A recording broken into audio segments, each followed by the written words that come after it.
Hello बच्चों, तो आप लोग कैसे हो? आई होप कि आप लोग बहुत अच्छे होंगे। तो आज हम बताने वाले हैं गॉस सेडल मेथड। क्या बताने वाले हैं? Gauss saddle method. ठीक है, तो आप लोग अच्छे से थोड़ा समझिए यहाँ पर और कंसंट्रेट होकर फोकस कीजिए। जब तक हम क्लास ले रहे हैं तब तक आप यहाँ पर माइंड को कंसंट्रेट कीजिए। ठीक है, ठीक है। और कहीं पर भी मतलब फोकस मत कीजिए, सिर्फ ओनली फॉर पढ़ाई पर फोकस कीजिए। तो हम बताने वाले गॉस सेडल मेथड क्या होता है और इसको हम कैसे सॉल्व करते हैं। देखिए, सीधी सी बात है, गॉस सेडल मेथड जो होता है ये फर्स्ट इनिशियल अप्रोक्सीमेशन जो होता है, यानी कि इसका वैल्यू जो होता है y और z का वैल्यू क्या होता है? जीरो होता है। क्या होता है? जीरो। आपको ये याद रखना है दिमाग में कि अगर हमको गॉस सेडल मेथड सॉल्व करना है, क्या सॉल्व करना है? गॉस सेडल मेथड से तो अगर तीन अननोन इक्वेशन दिया हुआ है और तीनों अननोन इक्वेशन को हमको सॉल्व करना है तो आपको ये y not equal to z not equal to zero, ये वैल्यू आपको याद रखना पड़ेगा ऑलवेज टाइम। ठीक है, इस बात को ऑलवेज टाइम ध्यान दीजिएगा। तो ये बात तो हो गया, गॉस सेडल मेथड में ये करना है कि हमको ये वैल्यू याद रखना है कि यानी कि y equal to y not, यानी कि दोनों सेम ही है और दोनों वैल्यू क्या होता है? एक ही होता है। तो y बराबर भी जीरो बोल दीजिए, z बराबर ये जीरो बोल दीजिए। ठीक है, या y नॉट या z नॉट एक ही बात होता है। ठीक, अब बात आता है कि डायगोनल पर ये जो अगर इस तरह की इक्वेशन है, इस इक्वेशन में से x का वैल्यू और y का वैल्यू z का वैल्यू कुछ इस तरह से निकालते हैं, इसको हम क्या बोलते हैं? डायगोनल बोलते हैं। क्या बोलते हैं? डायगोनल। अब बात करते हैं कि डायगोनल, मान लीजिए ये इक्वेशन 1 और ये इक्वेशन 2 और ये इक्वेशन 3 है। ठीक, ये इक्वेशन 1, इक्वेशन 2 और इक्वेशन 3 से तो हम डायगोनल निकाल चुके हैं। हाँ, मतलब ये मेरा ये इक्वेशन 1 है तो इसमें से क्या हम x निकाल लिए हैं, और इक्वेशन 2 है तो इक्वेशन 2 से हम ये y निकाल लिए और इक्वेशन 3 से z निकाल लिए हैं। ठीक, ये बात है। अगर कभी कभी होता क्या है कि प्रॉब्लम ये आ जाता है कि हमको डायगोनल निकालने में दिक्कत होता है।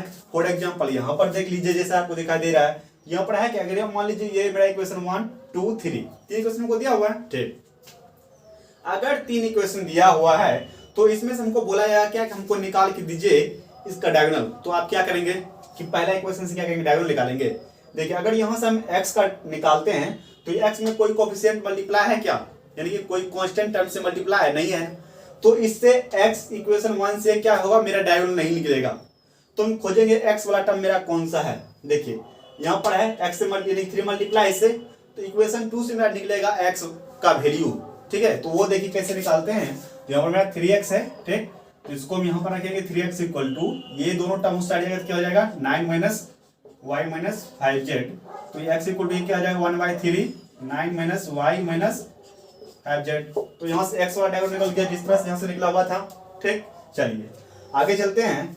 अब देखिए इसमें खोजिए, देखिए y वाला टर्म हमको चाहिए, x आ गया और y वाला टर्म चाहिए हमको, नहीं y को डायगोनल। तो y को डायगोनल निकालने के लिए तो यहाँ भी है और यहाँ भी है, हम कहाँ से भी कहीं से भी निकाल सकते हैं, लेकिन फिर हमको z का भी निकालना है ना। तो z के निकालने के लिए देखिए हम इसको छोड़ दे रहे हैं, यहाँ से हम y का निकालेंगे क्योंकि हमको z का डायगोनल निकालना है। देखिए यहाँ पर तो z में कोई टर्म से मल्टीप्लाई नहीं है। ठीक, फिर यहाँ है, लेकिन यहाँ से हम क्या किया? x निकाल चुके हैं ना। हम निकालेंगे कहाँ से? यहाँ से y का डायगोनल निकालेंगे, सॉरी यहाँ से निकालेंगे, उसके बाद हम z का यहाँ से निकालेंगे। ठीक है, यहाँ से हम निकालते हैं। देखिए ये 5y है तो इसको इस साइड रहने दीजिए, x और z को उस साइड लिख चलिए। तो मेरा क्या हो जाएगा? 5y equal to 10 minus x minus z, something कुछ इस तरह से। तो यहाँ से अगर y निकालेंगे तो ये क्या हो जाएगा? y/5 और यहाँ पर 10 minus x minus minus x होगा यहाँ पर, उसके बाद फिर माइनस z होगा। अब यहाँ से देखिए इस इक्वेशन से क्या किए हैं? इस इक्वेशन से x निकाले हैं और ये पहला वाला इक्वेशन से क्या निकाले? y निकाले हैं। अब इस इक्वेशन एक थर्ड वाला इक्वेशन है, इससे हम z निकालेंगे। यहाँ पर 3z 3 से मल्टीप्लाई है तो चलिए इसे निकाल लेते हैं। देखिए इससे भी हम z निकाल सकते थे। ठीक है, अगर इससे z निकाल लेते फिर हमको दिक्कत हो जाता कि यहाँ पर जो है 5z, यहाँ पर y से मल्टीप्लाई नहीं था कुछ भी, यहाँ पर आदेश हमको y का डायगोनल चाहिए था, लेकिन y का डायगोनल हमको कहाँ मिल रहा था? यहाँ मिल रहा था। अगर इससे हम निकालते फिर हम z कहाँ से निकलता मेरा? ठीक है, तो हमको इसीलिए y का यहाँ से, यहाँ z में मल्टीप्लाई नहीं है ना, इसलिए करके हम जो है यहाँ से निकाले हैं। ठीक है, यानी इक्वेशन 1 से हम y का डायगोनल निकाले हैं, आप देख सकते हैं। अब इस इक्वेशन से थर्ड वाले इक्वेशन से हम क्या करेंगे? z का डायगोनल निकालेंगे। तो यहाँ से आप देख सकते हैं ये क्या आ जाएगा? अगर इसको हम इस साइड रखेंगे, ये दोनों टर्म्स को उस साइड ले चलिए, तो ये दोनों टर्म्स क्या आ जाएगा? माइनस में आ जाएगा। तो मेरा क्या होगा? 3z इक्वल टू 4 माइनस ये क्या आ जाएगा? x माइनस 5 हुआ है, यानी कि माइनस x माइनस 5 हुआ है। ठीक है, यहाँ से अगर z निकालेंगे तो 1/3 4 माइनस x माइनस 5y, देखिए किसी से भी आप निकाल लीजिए, लेकिन थोड़ा सा देखिए हमको डायगोनल निकालना कहाँ से है। ठीक है, कभी कभी एग्जाम में दिक्कत हो जाता है, इस लेकर के डायगोनल निकालने में दिक्कत होता है, इसलिए डायगोनल निकालने के लिए बता दिए हैं। ठीक है, पहले इक्वेशन से यहाँ पर देख लीजिए, हमको पहले क्या करना था कि हमको एक्स वाला डायगोनल निकालना था। हमको यहाँ से ढूंढे कि एक्स में कुछ से मल्टीप्लाई होना चाहिए तभी मेरा डायगोनल होता है। जैसे कि यहाँ पर क्या है, 3 मल्टीप्लाई है, तो हाँ इस इक्वेशन में देखेंगे 3 मल्टीप्लाई है, तो इस सारे अगर 3x को इधर रखेंगे तो ये 2 टर्म उस जाएगा तो माइनस में हो जाएगा, तो यहाँ से हम x का डायगोनल निकालेंगे। फर्स्ट वाला हो गया। अब सेकंड टर्म देखते हैं y। देखिए y का डायगोनल निकालते हैं। अब 2 इक्वेशन बचा है, इन दोनों इक्वेशन हम ढूंढेंगे y का डायगोनल। ठीक, अब y का भी निकालना है, z का भी निकालना है, तो पहले y का निकालेंगे। तो मान लीजिए आप इस इक्वेशन को देखिए। ठीक, इस इक्वेशन से अगर हम y का डायगोनल निकालते हैं, ठीक, तो फिर हमको z का डायगोनल निकालने में दिक्कत हो जाएगा। वो क्यों? क्योंकि देखिए यहाँ z में कुछ इससे मल्टीप्लाई है, लेकिन 2 3 कुछ से नहीं है, तो हम यहाँ से क्या करेंगे, इसको हम क्लोज कर देंगे। हम क्या करेंगे, इससे निकालेंगे y का डायगोनल। ठीक है, तो यहाँ से y का डायगोनल निकालेंगे तो x और z दोनों साइड क्या होगा, माइनस के टर्म में जाएगा ना, वो तो यहाँ आ गया, देख लीजिए। तो 5y equal to 10 minus x minus z हो गया यहाँ से, तो यहाँ से y का डायगोनल निकल जाएगा। फिर अब थर्ड वाला इक्वेशन हम सिंपल सा क्या करेंगे, z निकालेंगे, बस हो गया। अगर आप इसको नोट करना चाहते हैं कर लीजिए। अब आगे हम सॉल्व कर रहे हैं। ठीक है, उसको नोट कीजिए। अब चलिए हम लोग आगे समझते हैं। तो यहाँ पर देखिए कि हम पहले के यहाँ पर फर्स्ट इटरेशन में निकाल लिए हैं। क्या निकाले, फर्स्ट इटरेशन। देख सकते हैं, फर्स्ट इटरेशन निकालने के लिए हमको ये दोनों वैल्यू का आपको y equal to y not, यानी कि y बराबर y नॉट दोनों एक ही होता है, और y not y equal to y not equal to 0 और z equal to z not equal to 0। ये चीज आपको ध्यान रखना है। ठीक है, जैसे ही फर्स्ट इटरेशन निकालेंगे तो हमको ये डायगोनल कम आने वाला है। क्या कम आने वाला है, डायगोनल। तो डायगोनल निकालने के लिए आप जान ही गए हैं, तो इसका भी देखिए डायगोनल। यहाँ से हम क्या किए हैं, ये तो सिंपल सी इक्वेशन है कि आप कहीं से भी कोई इक्वेशन निकाल लीजिए। ऊपर वाले इक्वेशन से हम यहाँ पर x निकाल लिए हैं, तो देखिए x निकल गया, ये दोनों वैल्यू उस सारी जगह क्या हो जाएगा, माइनस में। फिर यहाँ से x निकालेंगे, इससे मल्टीप्लाई हो जाएगा। फिर उसमें वही बात, यहाँ से y निकाले और यहाँ से z निकालेंगे। ये सब डायगोनल है मेरा।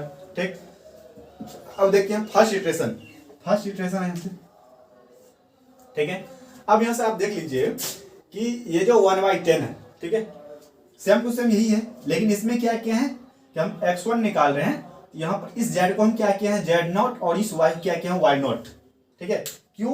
क्योंकि यहाँ पर हमको y नॉट इक्वल टू 0 और z equal to z not equal to 0 है, इसलिए हम यहाँ पर किए। ठीक, अब यहाँ पर देखिए, तब इसी का वैल्यू हम क्या करेंगे, इसमें पुट कर देंगे। ठीक है, तो मेरा यहाँ से क्या होगा, x1 निकल जाएगा, तो वो क्या आएगा 1.3। क्यों? देखिए z का वैल्यू क्या है यहाँ पर 0, और y नॉट का वैल्यू क्या है, 0 है। ठीक है, इसका वैल्यू अगर यहाँ पर पुट कीजिएगा 0, ये पूरा टर्म 0 हो जाएगा, यहाँ पर जाएगा 13, तो 13 डिवाइडेड 10 करेंगे तो क्या जाएगा 1.3। ठीक है, अब बात करते हैं आगे। यहाँ पर देख लीजिए कि अब हमको y1 निकालना है। क्या निकालना है, y1। गॉस सेडल मेथड में होता है क्या है कि जिस वैल्यू को हम निकाल रहे हैं, क्या कर रहे हैं, जिस वैल्यू को हम निकाल रहे हैं, फिर उसी वैल्यू को हम पुट करेंगे दूसरे इक्वेशन में। ठीक है, इस बात को समझिएगा। देखिए हम क्या बोल रहे हैं, इसका अभी यूज होने वाला है कि देखिए हम क्या बोले थे कि अब जो इक्वेशन जो वैल्यू हम निकालेंगे, फिर उसको क्या करेंगे, दूसरे डायगोनल में तुरंत रखेंगे। तो x1 का हम निकाले। ठीक, अब ई वैल्यू हम किस में आएगा, ये y1 में आ जाएगा वैल्यू। तो अब देख लीजिए, तो y equal to y/10 14 minus 3x minus z है कि नहीं है, तो उसी को हमने 14 माइनस 3x1 लिखे यहाँ पर। क्यों? क्योंकि हमको x1 का वैल्यू यहाँ पर निकल चुका है। तो गॉस सेडल मेथड यही कहता है कि जो वैल्यू निकल रहा है उस वैल्यू को आगे पुट करते चलिए, आप आगे पुट करते चलिए। ठीक है, तो x1 का वैल्यू निकला है, तो यहाँ पर x था, इसीलिए हमने इसको x1 किया 14 माइनस 3x1। ठीक है, अब उसके बाद तो सिर्फ x1 का ही वैल्यू निकला है, z का वैल्यू नहीं निकला है, इसलिए हम z को वैल्यू क्या रखे हैं, z नॉट। ठीक है, तो यहाँ आप देखें 3x1, तो 3 मल्टीप्लाई x1 वैल्यू क्या 1.3, फिर z नॉट का वैल्यू यहाँ पर क्या है 0। ठीक है, इसको कैलकुलेट करने के बाद हमको 1.01 आता है। ठीक है, आप कैलकुलेटर पर कैलकुलेट कर लीजिएगा, हम ऑलरेडी कैलकुलेट कर चुके हैं। ठीक है, उसके बाद z1 निकालेंगे, तो अब हमको x1 और y1 दोनों ये कम आने वाला है। क्यों? क्योंकि यहाँ पर देखिए z का जो मेरा डायगोनल है 1 क्या है 10, 1/10 डिवाइडेड क्या है 15 माइनस 2x माइनस 3y है ना। तो यहाँ पर आप देख सकते हैं 15 माइनस, अब इसको हम क्या लिखेंगे, x1 और y1। x है तो x1 और y है तो y1 है ना, उस तरह से 2x1 माइनस 3y1। अब x1 और y1 का दोनों वैल्यूज में रखेंगे, देखिए रखा हुआ है 2 माइनस 1.3 है ना, मल्टीप्लाई में 2 मल्टीप्लाई 1.3 माइनस 3 मल्टीप्लाई क्या है y1 क्या है 1.01। तो इसको कैलकुलेट करने के बाद हमको क्या आता है 0.937। ठीक है, अब आगे चलते हैं, तो x1 का वैल्यू जो आया वहां, ठीक है, अब फिर z1 का वैल्यू 0.937। ठीक है, अब यहाँ से देखिए हम इसको सेकेंड इटरेशन निकालते हैं। तो सेकेंड इटरेशन तो सेकेंड इक्वेशन हम क्या काम करने वाले हैं, क्या काम करेंगे कि जो हमको वैल्यू निकला है पहले हमें x2 तो लिख लेने दीजिए। अब यहाँ पर 1/10 रखेंगे, ठीक है। तो यहाँ पर देखिए, यहाँ पर आइए, यहाँ पर क्या है 13, यहाँ पर 13 रखिए, -2z है। अब ये वैल्यू में कॉम आने वाला है, तो ये सब 1 है, ये क्या आ जाएगा z1, 2z1 माइनस, और ये क्या आ जाएगा y1, ठीक है। चलिए आगे चलते हैं, इसमें वैल्यू रखिए 13 माइनस 2 मल्टीप्लाई z1 का वैल्यू क्या है यहाँ पर 0.937, फिर माइनस y1 का वैल्यू क्या है 1.01। इसको कैलकुलेट करने के बाद आपको वैल्यू क्या आएगा 1.0116, x2 वैल्यू 1.0116। अब y2 हम निकालेंगे यहाँ से, ये क्या आ जाएगा 1/10, तो यहाँ से क्या आ जाएगा ये 14 माइनस, अब देखिए x2 हम निकाल चुके हैं, ये वैल्यू कम नहीं आने वाला हमको, ठीक है, इसका कम आएगा वैल्यू का। तो अब इसको क्या करेंगे 3x2 लिखेंगे हम, 3x2। अब यहाँ पर क्या है -z, तो अब इस -z को हम क्या लिखेंगे z1 -z1, ठीक है। अब देखिए आगे चलिए 1/10। अब देखिए 3 मल्टीप्लाई x2, 3 मल्टीप्लाई x2 क्या है मेरा ये 1.0116, सॉरी यहां से क्या हो जाएगा ये 14 माइनस 3 मल्टीप्लाई x2 का वैल्यू क्या है 1.0116, और फिर z1 का वैल्यू क्या है यहाँ से 0.1, यही है ना, हाँ यही है। तो इसका वैल्यू क्या आ जाएगा 1.00282, ये किसका वैल्यू है y2 का, ठीक है। हम z3 निकाल रहे हैं, इसको नोट कीजिए पहले, उसको बताते हैं। देखिए इसमें होता क्या है कि यहाँ पर देखिए जब हम x2 निकाल ले, सेकेंड इक्वेशन निकालना स्टार्ट किए, तो हम क्या किए फिर हमको y1 और z यानी कि y टर्म्स और z टर्म्स का ही वैल्यू कम आया है, ये x का वैल्यू कम, x1 का कम नहीं आया है, ठीक है। फिर y और z को कंसीडर करके x2 का वैल्यू निकाले हैं, ठीक। जब y2 निकाले लगे तो हमको ये x2 और ये z1 शायद कम आया यहाँ पर, हाँ ये x2। अब ये जो वैल्यू निकाल, जब y2 हम निकालने लगे तो हमको ये वैल्यू, ठीक है, और क्या ये z1 आया है कम, ठीक है। तो निकलते जाता निकाला जाता है, ऐसे ही आगे करते हैं सॉल्व। आगे करिए, हम बता रहे हैं कैसे करेंगे सॉल्व आगे।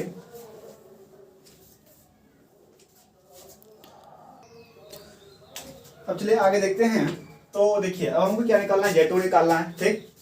तो z2 निकालते हैं, चलिए। और देखिए एक चीज और देख लीजिए कि मेरा ये इक्वेशन 3 इक्वेशन दिया हुआ रहता है, ठीक है। इसको जो थोड़ा सा लैंग्वेज में लिखेंगे बोर्ड में थोड़ा अच्छा लगेगा और एग्जाम मार्क्स भी अच्छा देगा। तो वी कैन राइट, सॉरी यहाँ पे we write the given set, मतलब ये जो सेट्स का इक्वेशन दिया गया है, set of equation in diagonal form, या इसका मतलब क्या हुआ है कि इस इक्वेशन को हम डायगोनल फॉर्म में लिख रहे हैं कि वी राइट द गिवन, क्या लिखे हैं, we write the given set of equation in diagonal form. I hope कि आपकी भेजा में ये बात घुस रहा होगा, हम जो बोल रहे हैं, ठीक है। तो अब हम z2 निकाल रहे हैं, इसको देख लीजिए थोड़ा सा। z2 निकालेंगे तो यहां से देखिए क्या है 1/10 है, दिख रहा होगा यहाँ से 1/10 है, 15 x2 और y2 निकाल चुके हैं। तो इस टर्म को हम क्या लिखेंगे x2 और y2 यानी कि 2x2 माइनस 3y2, ठीक है, इस टर्म को लिखे हैं।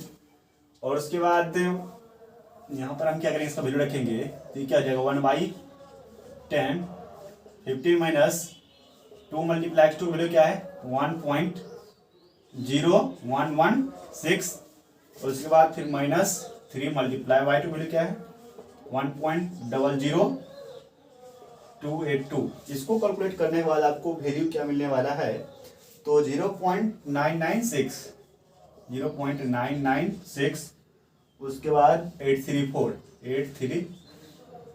ठीक है। z2 निकल गया है। अब हमको क्या करना है, थर्ड इक्वेशन निकालना है। क्या निकालना है, थर्ड इक्वेशन। तो हम सारा वैल्यू लिख लेते हैं यहाँ पर।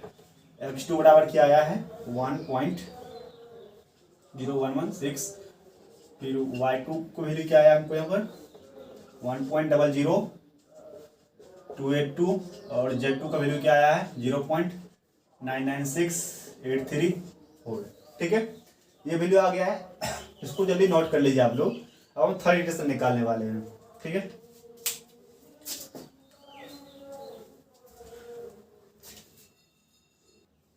चलिए वहां पर हेडिंग दीजिए थर्ड इटरेशन। थर्ड इटरेशन देकर हेडिंग दीजिए थर्ड इटरेशन। इटरेशन तो थर्ड इटरेशन है, तो इसको हम क्या लिखेंगे यहाँ पर x3 इक्वल टू 1/10। तो अब यहाँ पर देखिए ये जो x2 y2 z2 है, यहाँ से तो x2 का हमको तो कम आने वाला है नहीं, ठीक है, हमको कम आने वाला y2 और z2 का। तो यहाँ पर z है और y है, तो इसको हम z2 और इसको क्या लिखेंगे y2। चलिए लिख देते हैं 13 माइनस 2z माइनस z2 होगा, फिर माइनस y2 है ना। तो इसे वैल्यू पुट करते हैं हम लोग, तो क्या हो जाएगा ये 1/10 13 माइनस 2 मल्टीप्लाई z2, तो z2 वैल्यू यहाँ पर देख सकते हैं, तो क्या हो जाएगा 0.996834, फिर माइनस y2 क्या है 1.00282 है ना। इसको कैलकुलेट करने के बाद हमको क्या मिलने वाला है x3, तो 1.00352 आता है, तो इसको हम डायरेक्ट x3 इक्वल टू क्या लिखेंगे 1 ही लिखेंगे, ठीक। अब हम निकालेंगे y3, तो y3 यहाँ पर है, तो यहाँ पर क्या हो जाएगा 1/10 14। अब देखिए ऊपर से हम वैल्यू निकाल चुके हैं, ठीक है। थोड़ा सा इसको अभी मत लिखिए, यहाँ पर जैसा है पहले वैल्यू वैसा ही लिखिए, 1 पॉइंट क्या है, जितना वैल्यू आ रहा है उसको लिख डालते हैं 3512, ठीक है। वैल्यू निकालें फिर दिक्कत हो जाएगा। तो 40 माइनस क्या आ जाएगा 3x, उसके बाद हाँ x है, अब ये जो x निकला ये से वैल्यू आने वाला है, तो इसको हम क्या लिखेंगे x3। उसके बाद ये माइनस z है, तो z तो अभी नहीं निकला है, ऊपर में इसका वैल्यू है, ये क्या आ जाएगा z2, ठीक है।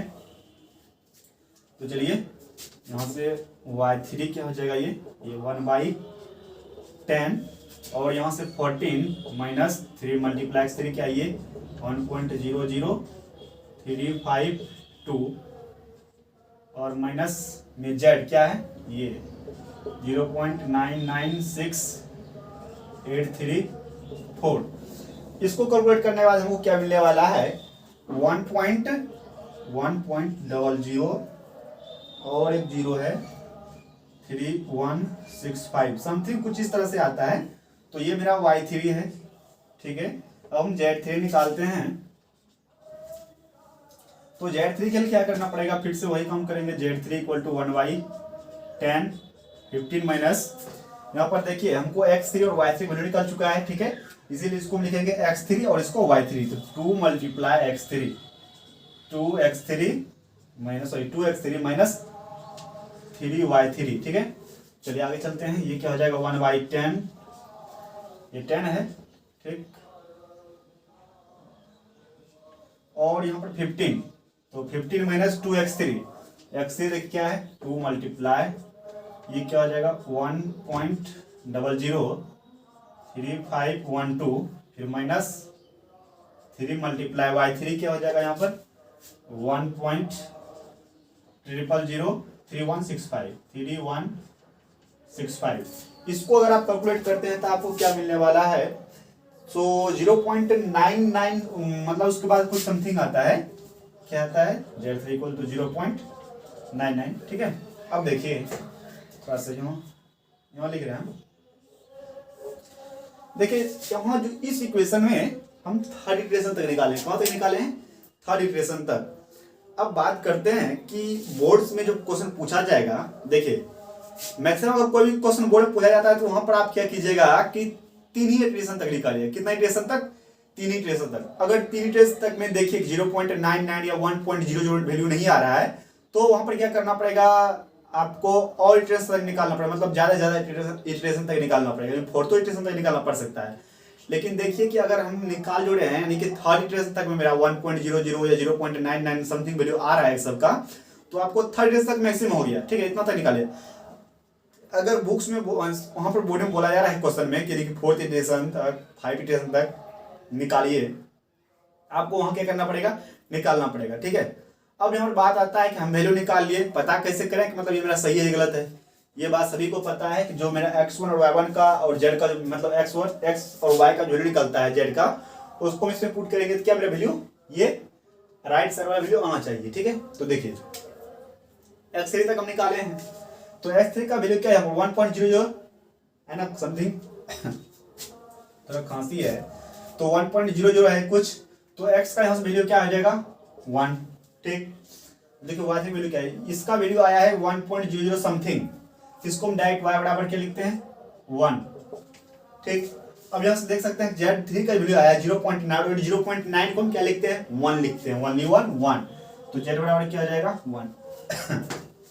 अब यहाँ पर आप देख सकते हैं इस तीनों वैल्यू को अगर आप इस इक्वेशन में रखेंगे तो हमको सारा ये इक्वेशन 13, 14, 15 मिल जाएगा। ठीक है, यहाँ पर एक्स वाई जेड का वैल्यू रखिए और यहाँ पर एक्स वाई जेड को मिले, सबको सम करिए, हमको वैल्यू 13 और 14, 15 आ जाएगा। ठीक है, तो अब इसी के साथ और एक बात बोलना चाहेंगे कि आगे जो बताने वाले गॉस जैकोबी मेथड होगा, तो इस बात को थोड़ा सा ध्यान दीजिए, एग्जाम्स आ चुका है, अच्छे से प्रिपरेशन कीजिए एग्जाम का। ठीक है, और आपका आयो हम भगवान से प्रे करेंगे कि आपका एग्जाम अच्छे जाए। ठीक है, और एक बात, हम मतलब आगे सेम के लिए यानी कि फर्स्ट और सेकंड सेमेस्टर वाले के लिए जो है मैथ का बैच स्टार्ट करने वाले हैं 12 मार्च से, तो आप मेरे इस वीडियो को आगे तक शेयर कर दीजिए ताकि उन बच्चों को पता चले, तो वे मेरे चैनल से ज्वाइन होकर अपना पढ़ाई पूरा करें। ठीक है, क्योंकि हम जो यहाँ पर बताने वाले हैं थोड़ा सा भी हम उसको देखिए, हम अपने अकॉर्डिंग हमको जितना लगता है कि बच्चे को होना चाहिए इतना सारा हम पच के दे देते हैं, हम अपने में कोई नई चीज़ छोड़ते हैं। हमको जितना लगता है कि बोर्ड में पूजा, हम बहुत मेहनत करते हैं, असाइनमेंट जितना होता है सारा चीज़ हम बना के देते हैं। अभी तो मेरे पास टाइम नहीं मिल रहा है और ये सब चीज़ असाइनमेंट के लिए नहीं है, तो इसके लिए सिंपल सा एक क्वेश्चन बता देते हैं, आपकी यही काम आ जाता है। तो हम इतना मेहनत कर किसके लिए, आप ही लोग के लिए मेहनत करते हैं ना, तो यही सब बोलेंगे कि ताकि मैं वीडियो शेयर कर दे ताकि कुछ स्टूडेंट्स को पता चले कि हम जो है 12 मार्च को यानी कि फर्स्ट और सेकंड सेमेस्टर वाले बैच के लिए स्पेशल बैच यानी कि स्टार्ट कर रहे हैं पॉलिटेक्निक वाले के लिए, ताकि अपना उसका सेमेस्टर अच्छा निकले। ठीक है, और हम पढ़ा देंगे, उसके बोर्ड में 90+ ना आए से हो ही नहीं सकता है, इस बात को आप ध्यान दीजिएगा। ठीक है, सो अच्छे से अपना पढ़ाई कीजिए और आपका एग्जाम्स का भी टाइम आ चुका है और एग्जाम्स का अच्छे से बोर्ड में जाकर एग्जाम दीजिएगा। So best of luck, so thank you for watching the videos.